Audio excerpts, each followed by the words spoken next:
সম্মান দিয়ে শুরু। এর আগে গ্রুপ পর্বে দাপট দেখিয়ে সেমির টিকিট করেছিল বাংলাদেশ।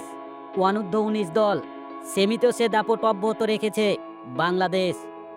ইকবাল হোসেন ইমন এবং মারুফ হোসেনের দুর্দান্ত বোলিংয়ে পাকিস্তান অনূর্ধ্ব-19 দলকে মাত্র 116 রানের মধ্যে প্যাকেট করে দেয় জুনিয়র টাইগাররা। 37 ওভারের মধ্যে 116 রান করতেই সবকটি উইকেট হারায় পাকিস্তান। বাংলাদেশের হয়ে দুর্দান্ত বোলিং করেন ইকবাল হোসেন ইমন। 7 ওভার বোলিং করে মাত্র 24 রান খরচায় তুলে নেন 4টি উইকেট। তাই তো ফাইনালে যেতে বাংলাদেশের লক্ষ্যটা সহজ। 300 বলে মাত্র করতে হবে 117 রান। জবে ব্যাটিং করতে নেমে বাংলাদেশের শুরুটা দুর্দান্ত হলো। কামাল সিদ্দিক সেদিন জ্বলে উঠতে পারেনি। 14 বলে 0 রান করে ড্রেসিং রুমে ফিরতে হয় তাকে।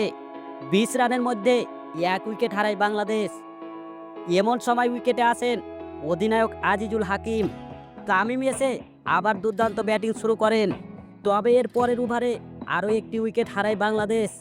এরপর সিয়ামকে সঙ্গে নিয়ে এক প্রান্ত থেকে দারুণ ব্যাটিং করছিলেন অধিনায়ক তামিম। সিয়ামও খেলছিলেন দারুণ। তাই তো খুব সহজে জয়ের ধার প্রান্তে পৌঁছে যায় বাংলাদেশ। এতে পাকিস্তানকে হারিয়ে ফাইনালে বাংলাদেশ।